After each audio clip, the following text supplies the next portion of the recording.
Je ne vais pas vous parler, comme il était annoncé, directement de l'individualisme contemporain, de vous parler du problème que l'individualisme contemporain pose spécifiquement à la gauche socialiste dans l'acception la plus large du terme.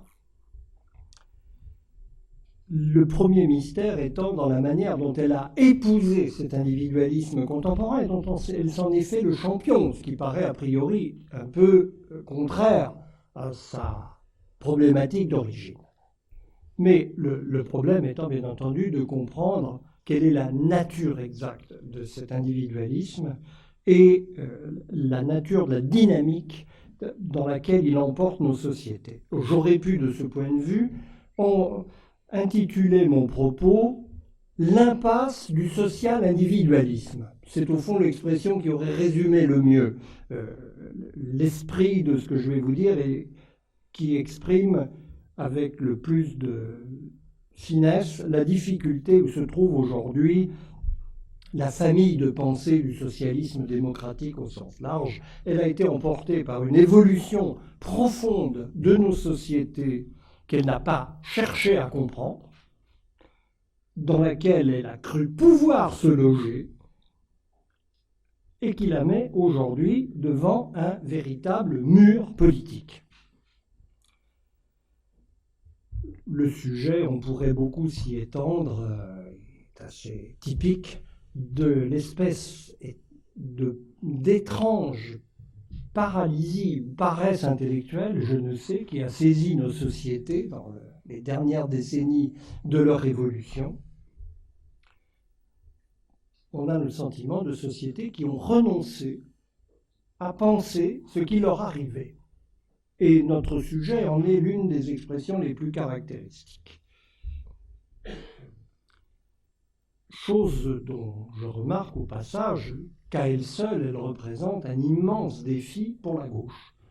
À mes yeux, on peut évidemment beaucoup discuter des critères, de ce qui fait la gauche au fond, en passant au-delà des débats de doctrine de tous les jours. À mes yeux, un des éléments les plus cruciaux de ce qu'a été la promesse de la gauche politique depuis 2 siècles, c'est la capacité de répondre à une volonté de gouvernement plus conscient des sociétés, qui suppose évidemment de les comprendre, qui met au premier rang l'analyse de la dynamique qui les emporte, condition pour peser sur les évolutions qui s'y produisent et les infléchir dans la direction que l'on souhaite, qui est notamment celle de la justice. Là, on retrouve les critères classiques que, par exemple, Jacques Julliard a très bien exprimé dans son Histoire des gauches, progrès, justice. Oui, progrès, justice, mais moyennant la capacité de proposer, par rapport à une droite dont l'un des caractères fondamentaux est l'acceptation du mouvement des sociétés telles qu'elles vont, la capacité de comprendre pour agir. Et c'est aujourd'hui cette capacité de comprendre pour agir qui est défaillante. Pendant très longtemps, le marxisme a fait office de cataplasme sur cette affaire. On avait plus ou moins une science de la société, certes à perfectionner, c'était pas tout à fait ça, mais ça allait en gros. Le retrait de la crédibilité fondamentale du marxisme n'a laissé derrière lui qu'un économicisme qui amène à se rallier au mouvement spontané des sociétés, et en revanche met en lumière un vide doctrinal impressionnant. La question de l'individualisme est déterminante à cet égard. Elle est au cœur des problèmes d'aujourd'hui. Elle peut être aussi, et c'est ce que nous verrons pour finir, une chance. Elle ramène à sa façon vers les fondamentaux, vers la redéfinition d'origine du socialisme. Le défi actuel peut être une occasion de redéfinition et de relance sur la dynamique réelle de nos sociétés et la manière et les voies par lesquelles il est possible de la maîtriser. Je procéderai en 3 temps. J'essaierai de déterminer la problématique de base dans laquelle la gauche, au sens indéfini, mais dans lequel tout le monde se reconnaît du terme, a abordé cette question de l'individualisme, il va falloir se rappeler, un peu plus qu'on le fait, que c'est la question d'origine du socialisme. Dans un deuxième temps, j'essaierai de préciser ce qui s'est passé au cours des 40 dernières années et du même coup d'essayer de circonscrire au moins les traits majeurs de l'individualisme contemporain qui permettent d'en comprendre la dynamique. Et puis dans un troisième temps, j'essaierai d'éclaircir les dilemmes qui se posent à nous dans la situation actuelle où nous nous trouvons du fait du déploiement de cette problématique. Alors, le terme même de socialisme se forge autour de 1830, 1831 précisément, Pierre Leroux, ceux qui s'intéressent à la question peuvent aisément s'enseigner là-dessus, contre l'individualisme. Le mot de socialisme est créé en réponse à l'individualisme, qui est lui-même une notion tout à fait nouvelle, qui a émergé dans les années 1820 sous des plumes saint-simoniennes, pour dénoncer les travers, le vice constitutif de la société marchande et industrielle en train d'émerger, une société où chacun est censé poursuivre son seul intérêt, le bénéfice collectif étant supposé résulter de cet effort de chacun des individus pour son compte d'améliorer son sort. Vous avez reconnu, bien entendu, le schéma fondamental du libéralisme. Et de ce point de vue, l'émergence du socialisme, c'est une date considérable dans l'histoire intellectuelle et idéologique de nos sociétés, puisque, disons, depuis la Révolution française, je parle à grands traits, bien sûr, la gauche, pour autant qu'on puisse vraiment en parler à cette époque, c'était le libéralisme, précisément. C'était le libéralisme contre l'Ancien Régime, la cause des droits individuels contre une société hiérarchique et corporative qui contraignait les individus, que ce soit dans l'ordre de la vie civile, qui leur ôtait la garantie des libertés personnelles, les privait de toute une série de droits politiques, et brider leur liberté économique enfermée dans le cadre corporatif.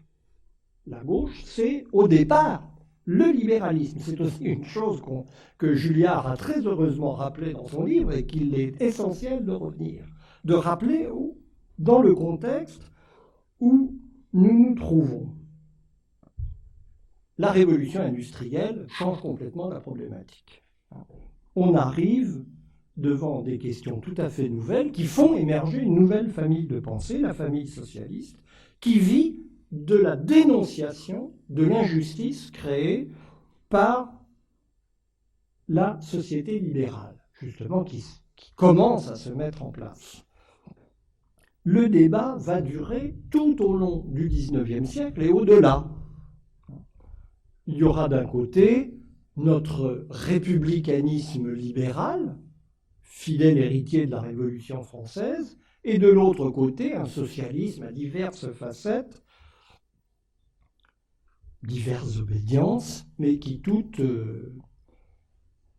justement, refusent ce simple ralliement à la cause des droits individuels dans toute l'étendue de leurs conséquences.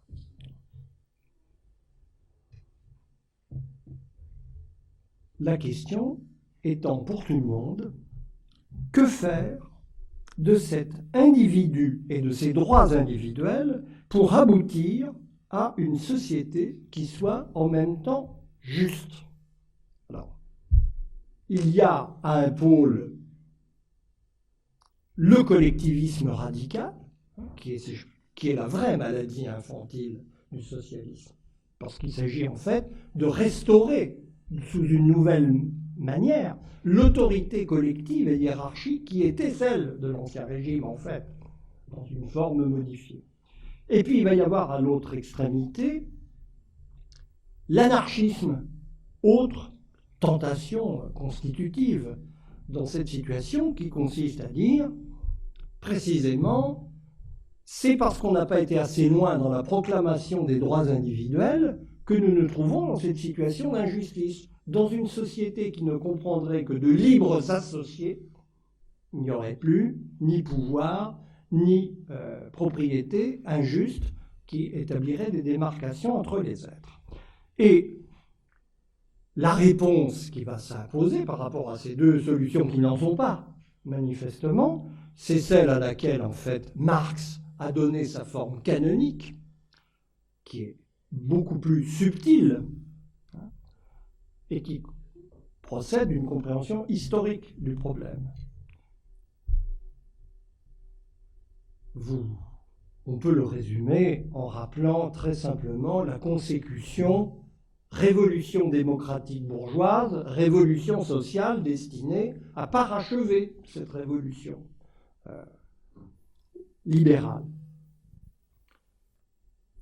Aux yeux de Marx, la proclamation des droits individuels par la Révolution française, événement cardinal en la matière, est une anticipation, en fait, qui ne peut pas trouver sa pleine réalisation dans la société actuelle. Pour aboutir, elle suppose une autre société. La société communiste ou la société socialiste, qui fera des droits formels, d'ores et déjà reconnus ou potentiellement reconnus aux individus, des droits réels. Il y a une illusion de l'individu autarcique de la société bourgeoise qui croit être le fils de ses œuvres, alors qu'il est en réalité le produit d'une évolution historique et sociale. Et un individu qui ne trouvera sa réalité pleine que dans le cadre d'une société pleinement émancipée, où auront été abolis en particulier la propriété privée et tous ses succédanés, la séparation des classes, la séparation de l'État. Je n'ai pas besoin de déployer davantage, vous connaissez par cœur cette problématique. Donc, quand on arrive à la maturité de la famille socialiste, communiste, peu importe ici les démarcations, après elles portent sur les moyens d'exécution. Sur le fond, la problématique est claire. L'individu est le but. C'est bien de ça qu'il s'agit. Il s'agit de l'émancipation des individus. Le socialisme est individualiste, y compris dans sa tradition communiste. Il faut le rappeler, parce qu'on l'a oublié beaucoup au passage. Mais le socialisme ou le communisme, encore une fois, à ce niveau, aucune importance. Pour arriver à ce but, il faut une transformation radicale de la société, car c'est la société qui conditionne le sort des individus. Contre le point de vue du libéralisme bourgeois, par conséquent, il faut penser société globale et non point de vue des individus particuliers. Il faut penser société globale pour arriver au final à l'individu. La clé de cette transformation, vous la connaissez par cœur, là aussi, l'appropriation collective des moyens de production, la suppression de la propriété privée, en particulier des moyens de production. Après, on discute, je vous arrête ces moyens de production, je pense sur ces discussions qui sont bien connues. C'est précisément sur ces moyens que vont s'effectuer tous les clivages politiques fondamentaux qu'on va retrouver à l'intérieur de la famille socialiste au XIXe et au XXe siècle. Car l'appropriation collective des moyens de production, très tôt, il est des esprits pour dire oui, mais comment la liberté personnelle est possible dans une société où il y a appropriation collective des moyens de production et où les bases de la liberté individuelle qui s'ancre à de certains égards inéluctablement dans la propriété, au sens très large qui est susceptible de revêtir le terme, n'est pas garantie. D'où l'aversion modérée qui va émerger à la fin du XIXe siècle, qu'on pourrait dire, d'où une troisième voie, d'une certaine manière, entre libéralisme et socialisme révolutionnaire, un courant qu'on pourrait dire solidariste, cette notion de solidarité est typique de l'époque. On ne touche pas aux droits individuels, y compris le droit de propriété, y compris aux libertés économiques, mais il s'agit d'organiser une redistribution destinée à donner corps, en quelque sorte, à l'appartenance collective. C'est dans cette ligne que vont se développer les États-providence ou les États sociaux du XXe siècle, qui procèdent en fait d'une voie intermédiaire entre le radicalisme révolutionnaire de l'appropriation collective des moyens de production et le libéralisme pur et simple, le libéralisme des droits individuels. Cet État social qui se met en place de façon complète et méthodique, après toutes sortes de prodromes qui remontent à la fin du XIXe siècle, accouche en fait, après 1945, de la formule de droit fondamentale de nos sociétés. La formule de droit des régimes qu'on peut appeler à bon droit des démocraties libérales et sociales. Elle se ramasse en une formule très simple, mais dont les conséquences vont très loin. La société qui se pose comme produite par les individus, dont la liberté est première, et simultanément la société qui doit produire les individus par l'éducation, par la protection, qui garantit aux individus qu'ils restent des individus dans toutes les situations où leur indépendance personnelle est mise en question. Je crois qu'il faut souligner au passage l'importance de ce pas dans le système de légitimité implicite de nos sociétés qui fait de l'élément social l'élément même de réalisation des démocraties libérales. Je crois que beaucoup de nos discussions d'aujourd'hui gagneraient à être éclairées, à être amenées à ce socle. Il faut aussi souligner d'emblée la tension constitutive qui, plus que jamais d'actualité, ici et maintenant, qui va de pair avec cette formule. Cette tension constitutive, elle est le débat d'aujourd'hui. Il est évidemment hors de question de laisser les individus tomber dans la dépendance de cet appareil qui garantit leur indépendance. Ça, c'est l'équilibre extrêmement subtil et difficile à définir en pratique, dans lequel se débattent aujourd'hui les États-providence, où s'arrête l'équilibre entre garantie de l'indépendance et exercice de cette indépendance qui fait que l'ennemi principal de l'État social, c'est effectivement l'assistance. C'est le contraire de l'assistance. Il est là pour encourager l'indépendance des acteurs dont il se soucie d'assurer la protection. Voilà en gros, très rapidement retracé, mais je suis toujours frappé de voir combien ces problématiques dans leur développement historique sont oubliées quand nous débattons aujourd'hui. Voilà très rapidement rappelé l'état de la question où nous en étions jusque dans les années 1970, où on avait l'impression d'avoir trouvé, en effet, une manière à peu près satisfaisante de répondre aux défis de la cohésion des sociétés démocratiques et libérales. Mais l'histoire ne s'arrête jamais. Et sur cette base, nous avons assisté à un nouveau développement, nous sommes entrés dans une nouvelle phase historique qui a reposé le problème d'origine, le problème constitutif, sur des bases complètement différentes.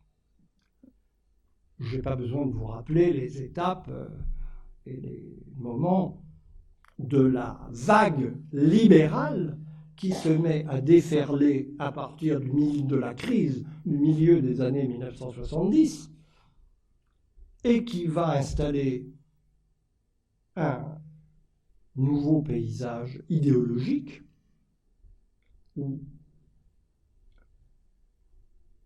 l'élément majeur est précisément le laisser-faire libéral en matière économique, un phénomène qui s'accompagne d'une transformation sociale profonde sous le signe de l'individualisation de nos sociétés. Je vais y revenir. Ajoutons-y, ce qui n'est pas tout à fait négligeable, du point de vue en particulier des moyens d'action dont nous disposons, un contexte de globalisation économique qui défait la capacité interne des sociétés de se définir du dedans. Bon. C'est dans ce contexte-là qu'il faut replacer la situation du socialisme démocratique, disons, qui est le grand vainqueur de la période, à de certains égards, depuis lors.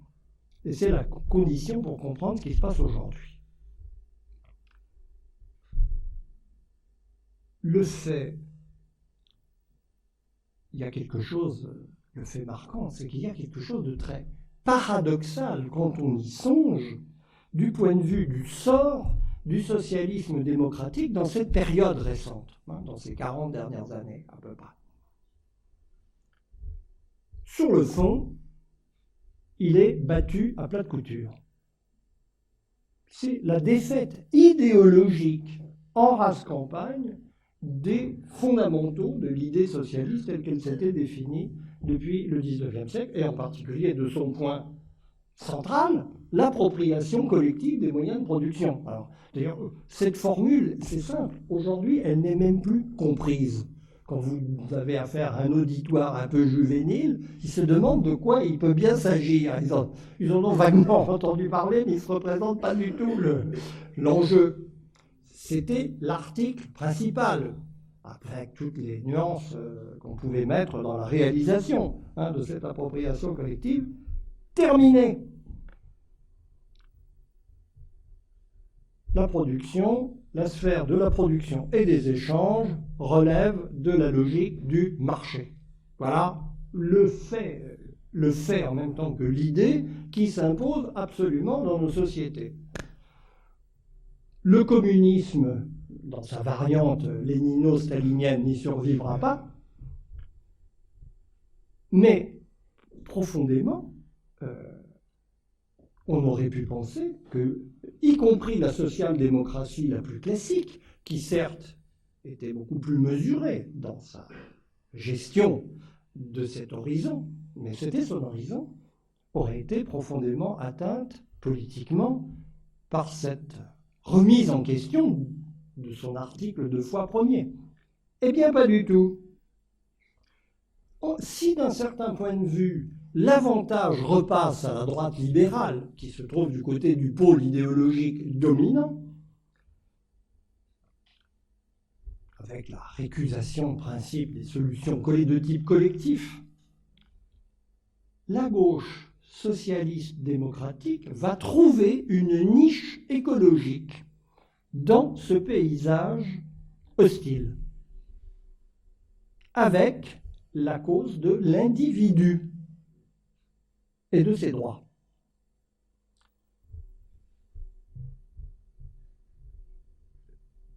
Parce que de son côté, la droite qui triomphe idéologiquement, il y aurait tout un développement à faire là-dessus, est mise à sa façon en très mauvaise posture par sa victoire. La droite, c'est le mélange de deux choses. Le conservatisme, souvent associée à l'idée de nation, l'autorité collective de la nation, et c'est le libéralisme économique. Et cette période-là va lui poser un sérieux problème. Il y avait un mélange qui fonctionnait à peu près de ces deux ingrédients, et il ne fonctionne plus. Et il fonctionne de moins en moins. Ce qui fait qu'elle est aussi en grande difficulté politique pour répondre au mouvement de la société. Et devant cette difficulté, la gauche, elle, se fait championne des droits individuels, contre le conservatisme résiduel de la droite, qui ne sait pas trop sur quel pied danser par rapport à cette cause. D'autant que la gauche a pour elle un instrument extraordinairement puissant, qui est précisément cet État social qu'elle a porté sur ses fonds baptismaux, quand bien même il a été mis en œuvre par des gouvernements de droite modérés. Et un État social dont, avantage supplémentaire, la droite libérale ne comprend absolument pas le rôle dans l'individualisation de nos sociétés. Il ne voit pas que c'est la clé de la dynamique sociale. Là, je parle évidemment dans un cadre européen. C'est important de le souligner. L'État social, eh bien, il est au service de l'individu. Ce qu'on avait vu dans un premier temps dans l'État social, c'était la société. C'était la cohésion, le compromis de classe, la redistribution, une certaine autorité du collectif. Mais à l'arrivée, au bout de 30, 40, 50 ans de déploiement de l'État social, qu'est-ce qu'on voit? On voit que l'État social produit des individus, justement, qu'il fabrique de l'individualisation par un fait très simple, c'est qu'il délivre les individus de leurs appartenances collectives. Toutes les solidarités spontanées, familiales, de voisinage, de quartier, de classe, bien entendu, de localité, se défont parce qu'elles sont rendues inutiles par les protections individuelles assurées par l'État social. Et c'est de cette manière qu'on va voir émerger une nouvelle figure, en fait, de l'État social. C'est que mon ami Paul Thibault a très justement appelé social-individualisme, l'idée que la société n'existe que pour être au service des individus. Par elle-même, elle n'a aucune espèce de consistance, on s'en fout complètement, mais si, elle n'est là que pour servir la cause des droits individuels en apportant aux individus soutien, capacité, moyens de tous ordres, à commencer par l'éducation, bien entendu, qui est le fait primordial dans la matière, pour développer et asseoir l'exercice de leurs droits. Sauf que, dans l'opération, la gauche perd sa question initiale de vue. La question initiale, c'était la forme de la société où s'exercent les libertés individuelles. Qu'est-ce qui se passe à l'échelle collective dans une société où sont posés les droits individuels? Cette figure globale du collectif lui échappe. Elle ne voit même plus la question. Elle contribue à sa dynamique sans en maîtriser les résultats. C'est notre problème de fond. Les droits individuels, tels qu'ils fonctionnent dans leur logique actuelle, empêchent de penser la société des droits individuels. Nous distribuons des droits, mais nous ne savons pas quelle est la société qui résulte de la distribution de ces droits. Voilà le dilemme fondamental, à mes yeux, de la gauche d'aujourd'hui.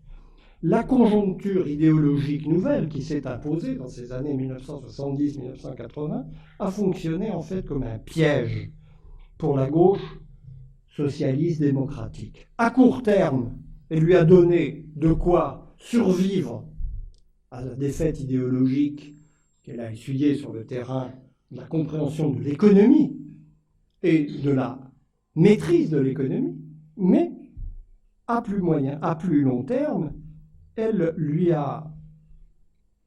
l'a vidé de son sens et de son identité. Et nous en parlions à l'instant avec Laurent, il n'y a plus aujourd'hui, dans notre univers, de parties de la société. Il n'y a plus que des parties de l'individu. Ils sont variés, en gros, division du travail élémentaire. La droite, c'est le parti des droits individuels économiques. La gauche, c'est le parti des droits individuels sociaux et culturels.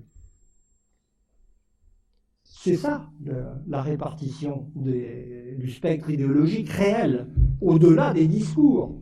C'est comme ça que ça fonctionne, et c'est évidemment ce qui fait question. Et à un niveau très élémentaire, on voit tout de suite cette forme, les problèmes qui naissent de cette situation. On peut dire aujourd'hui, la gauche social-démocrate contribue à fabriquer des individus qui ne veulent pas de la discipline collective exigée par cette fabrication, à commencer par l'impôt, ce qui n'est pas sans faire une petite question du point de vue du fonctionnement politique du système. Au fond, ça a très bien marché tout le temps qu'on avait une solution à cette contradiction intéressante. C'est pas grave, on va emprunter. Et quand on ne peut plus emprunter, et que, en gros, il faut faire payer aux individus par l'impôt le prix de la société qui sert leurs intérêts, ils se révoltent. Évidemment, ça exige de revoir les premiers principes. Il faut reprendre, autrement dit, la problématique à la racine. L'individu est le but. Il ne s'agit pas de le récuser, ni de changer de but. Il fait le bon, je pense. Nous sommes, je crois, d'ailleurs, d'une manière, chacun à notre manière, d'accord là-dessus. Mais l'individu au sein de quelle société? Voilà notre question. Il faut repenser la société comme telle. Ce qui est aujourd'hui un vrai problème. Je me contenterai de faire allusion à un livre qui, de ce point de vue, vaut signal de la question. Le dernier livre d'Alain Touraine. Le titre suffit, il est tout un programme. La fin des sociétés. S'il n'y a plus de société et qu'il n'y a plus que des individus, où est le socialisme? Il faut quand même affronter cette difficulté. Il faut repenser l'individualisation de nos sociétés, qui va au-delà, dans son mouvement actuel, de tout ce que les utopistes les plus débridés du XIXe siècle, dans le genre anarchiste en particulier, pouvaient imaginer. Ils seraient éberlués devant le spectacle qu'offre notre vie quotidienne, tout simplement. L'individualisation de nos sociétés, ce n'est pas un petit phénomène, ce n'est pas un épiphénomène en particulier, ce n'est pas une mentalité, ce n'est pas une ce ne sont pas des attitudes égocentriques, égoïstes, quand on peut se tirer avec des qualificatifs moraux plus ou moins désobligeants, qui n'ont aucune portée. Ça peut, non que ces dimensions n'existent, mais elles sont la surface du phénomène qui a des racines infiniment plus profondes. Pour commencer, l'individualisation de nos sociétés a deux piliers fondamentaux. Le premier, j'en ai déjà parlé, l'État social. L'État social comme clé de voûte de l'architecture des démocraties libérales contemporaines. Et d'autre part, ce qui n'est pas nul, qui est lié à tous les développements économiques de nos sociétés depuis la période de haute croissance, des Trente Glorieuses, la société de consommation. On ne peut pas penser évidemment l'individualisation hors de ces deux cadres. et une société de consommation dont les effets n'ont pas encore été mesurés à leur véritable profondeur. Fondamentalement, je suis obligé de nouveau d'aller très vite, vous me pardonnerez, l'individualisation, il faut parler plutôt d'ailleurs d'individualisation que d'individualisme qui réifie le phénomène comme si on savait ce qu'il est à un moment, alors que c'est une dynamique. L'individualisation de nos sociétés, c'est un phénomène de droit, mais un phénomène de droit à comprendre dans l'acception essentielle de ce terme de droit, bien au-delà du droit des juristes, qui n'est que sa transcription positive dans des textes et des institutions. C'est un phénomène qui engage l'organisation de la légitimité au sein de nos sociétés. L'individualisme contemporain, c'est la réalisation de ce qui est un programme depuis très longtemps annoncé d'une certaine manière dans nos sociétés, l'application d'un principe. Il n'y a en droit que des individus également libres. Également libres. L'égalité, au passage, est une conséquence de la liberté première. Je n'ai pas le temps de développer ce thème, mais il a évidemment de grandes conséquences pour la question qui nous intéresse. Il s'ensuit d'innombrables conséquences.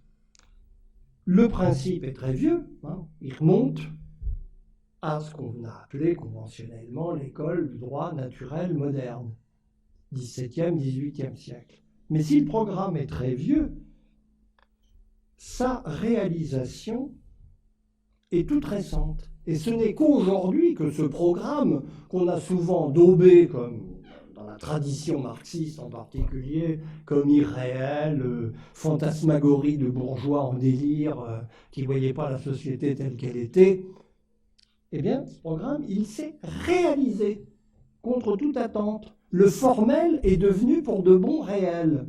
C'était le programme de Marx. Sauf que la réalisation ne répond pas tout à fait à l'objectif de notre vénérable ancêtre barbu. C'est tout à fait autre chose qui se met en œuvre sous le thème de la réalisation de l'individu de droit dans toute l'étendue de ses conséquences. C'est ça qui est en train de se produire au sein de nos sociétés. Ça demanderait toutes sortes d'éclairages que je n'ai pas le temps d'apporter. Ça se traduit d'ailleurs par l'un des traits les plus sympathiques de la situation où nous nous trouvons. Triomphe sur toute la ligne du principe démocratique. En effet, c'est ça la vraie racine du phénomène. C'est pas simplement qu'elle a montré, que la démocratie a montré qu'elle était un régime supérieur à tous les autres, même si elle a ses imperfections bien connues. C'est tout simplement qu'elle est le seul régime pensable à l'intérieur du système de légitimité qui est brutalement devenu le nôtre. On ne peut rien imaginer d'autre. On ne peut pas imaginer d'autre que cette coexistence des individus, chacun armé de leurs droits singuliers. Mais cette victoire de la démocratie se paye d'un prix important. Une idée juridique de la démocratie a remplacé l'idée sociale de la démocratie qui avait été la grande cause du XXe siècle, après un XIXe siècle globalement libéral. On peut dire qu'on a eu une idée juridique, une idée, politique de la démocratie de la premier XIXe siècle, la Révolution française. On a eu ensuite une idée sociale de la démocratie. Nous sommes passés dans un nouvel âge de la démocratie, qui est une idée juridique, mais une idée juridique bien précise, qui est la fondation du fonctionnement démocratique sur les droits individuels. Et il s'ensuit une conséquence immédiatement perceptible, c'est que la notion même de démocratie a changé, sans que nous nous en rendions compte.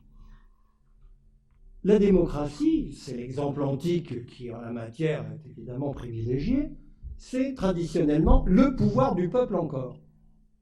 La cité athénienne, exemple parfait. Eh bien, c'est plus du tout ça pour nous. La démocratie, c'est la coexistence des libertés individuelles.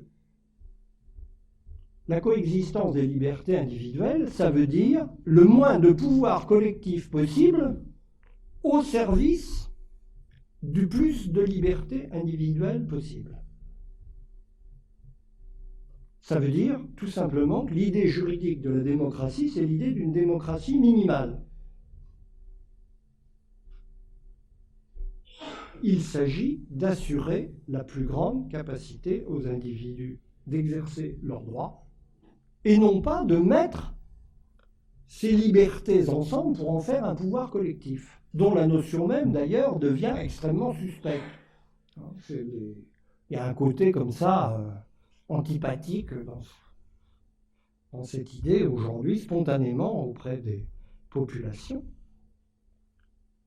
Le moins de pouvoir, c'est ça l'idéal fonctionnel de nos démocraties aujourd'hui, le moins de pouvoir social possible. Et donc, le plus de droits individuels imaginables. Ça donne, en deuxième lieu, une démocratie qui émancipe intégralement la sphère économique, qui devient la sphère par excellence d'expression des libertés individuelles et des droits personnels. Puisque c'est là que se réalise, que s'incarne la capacité d'initiative des individus, entre lesquels il n'est d'admissible, sous cet angle, qu'un marché qui ne prétend pas administrer leurs transactions ou leur travail, mais qui se contente d'arbitrer entre les différentes offres qui sont faites par ces individus qui échangent entre eux. Et pour finir, ça donne en troisième lieu, et dernier lieu d'ailleurs, une démocratie antipolitique.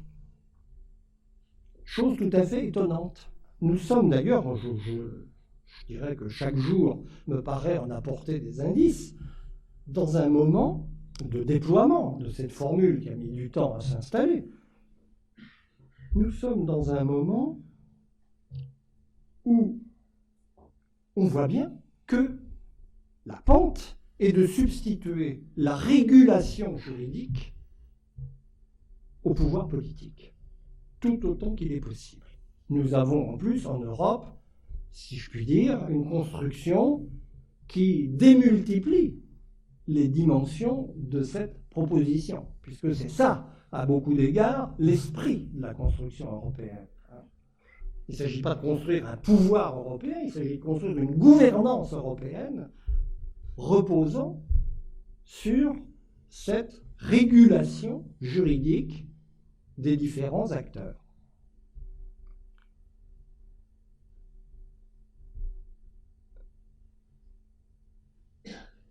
L'ébranlement de l'autorité des États et du principe de leur autorité sort en ligne directe de cette situation. L'impuissance publique, qu'on a constatée il y a déjà un certain temps, mais dont le moins qu'on puisse dire est qu'elle tend à se vérifier d'une manière de plus en plus frappante dans le développement de nos sociétés politiques, elle sort de là. Cette impuissance publique est fabriquée en ligne directe par la dynamique juridique de l'individualisation.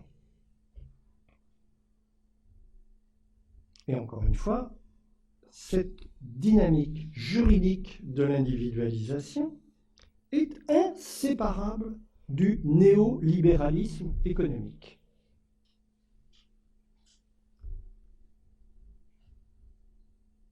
Forme nouvelle, un discours d'escorte et forme effectuante du nouveau capitalisme qui s'y associe. Ça ne veut pas dire, évidemment, que les individus à l'intérieur de ces sociétés ne vont pas protester contre les conséquences du néolibéralisme économique qu'ils ont à subir. Ils peuvent éventuellement même accueillir ces conséquences avec indignation. J'adore ce mot. Parce qu'il me semble le concentré de nos dilemmes. L'indignation est tout à fait légitime et répond à des motifs moraux que j'approuve sans aucune espèce de réserve.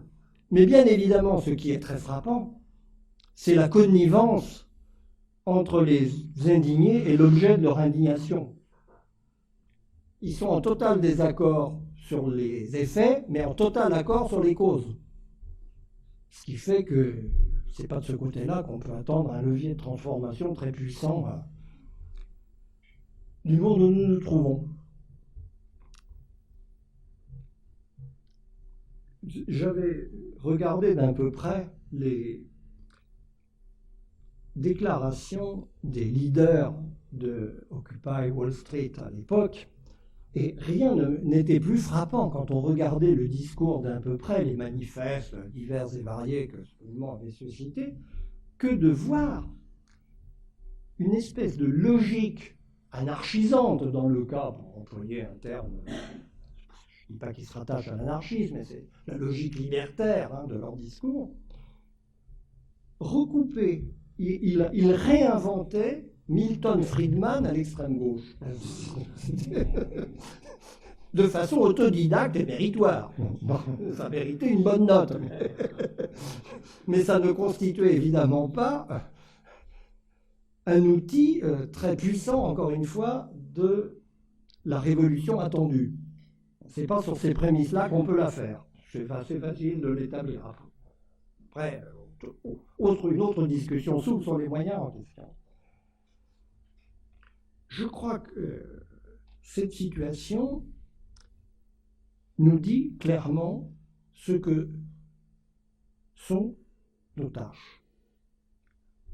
Il faut changer de cadre intellectuel si nous voulons nous mesurer au développement de la société actuelle.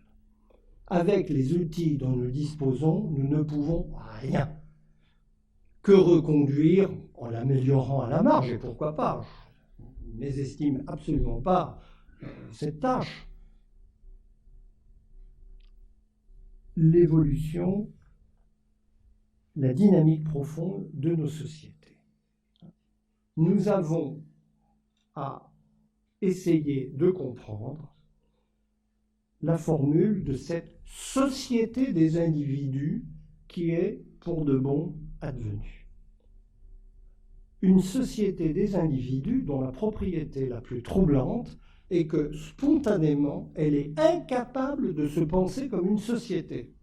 C'est ce que nous dit Alain Touraine. Mais Alain Touraine, il a raison sur la capacité de penser la société. Mais ce n'est pas parce que la société est incapable de se penser qu'elle n'est pas une société. Et c'est là qu'est l'erreur dramatique de l'analyse, évidemment. C'est une société qui ne se voit pas comme une société, mais qui en est une. Et dont il faut retrouver les moyens de la définir comme telle, pour être en mesure d'en infléchir les orientations. La société existe. La nouveauté, c'est que nous savons qu'elle est ainsi faite qu'elle ne peut admettre comme composante que des individus de droit. J'en prends une illustration tout à fait récente,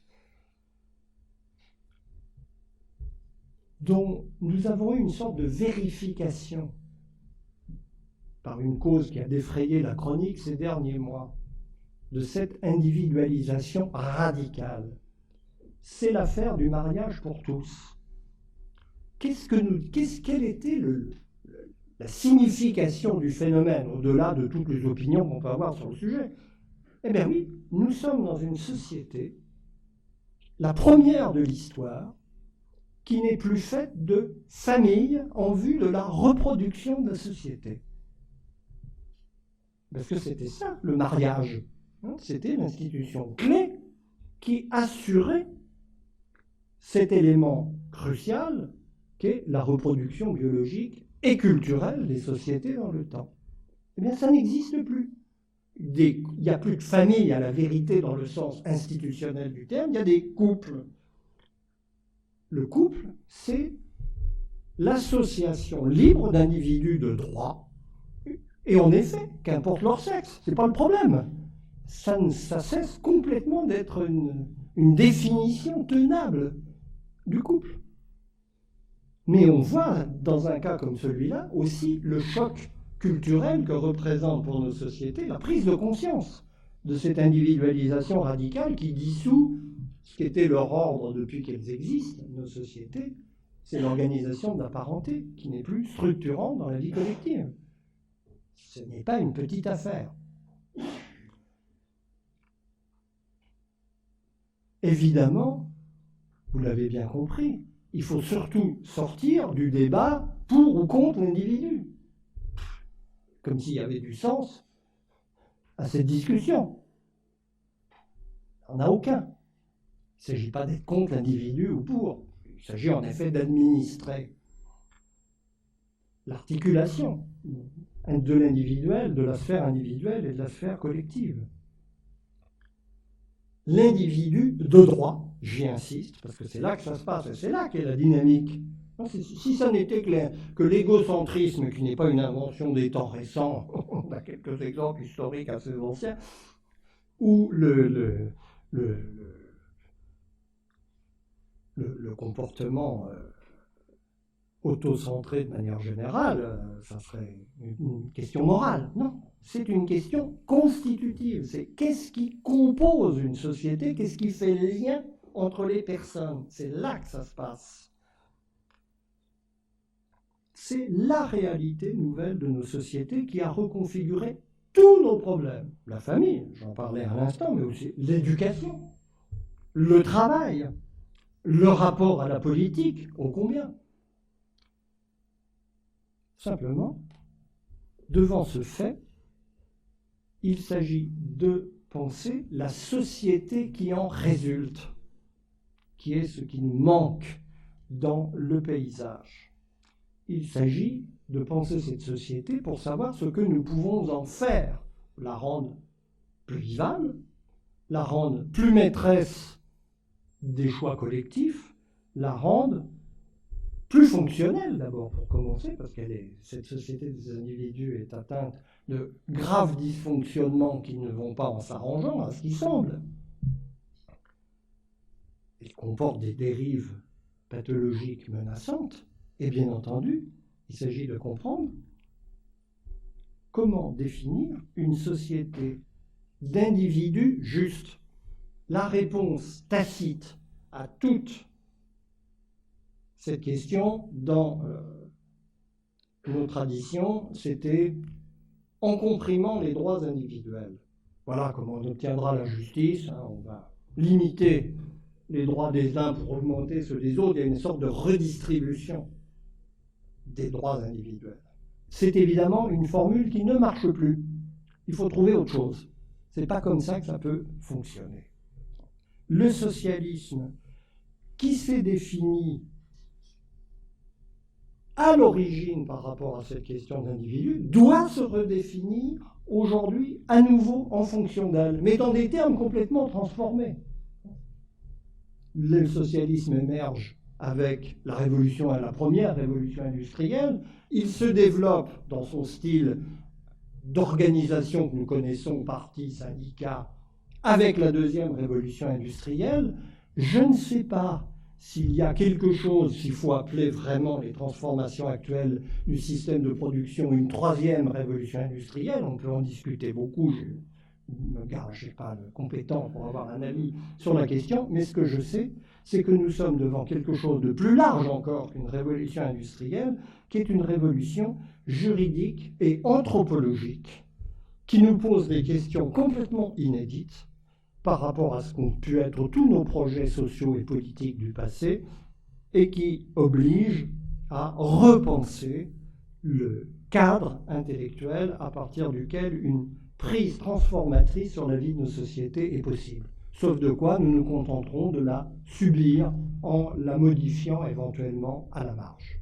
Merci. Merci.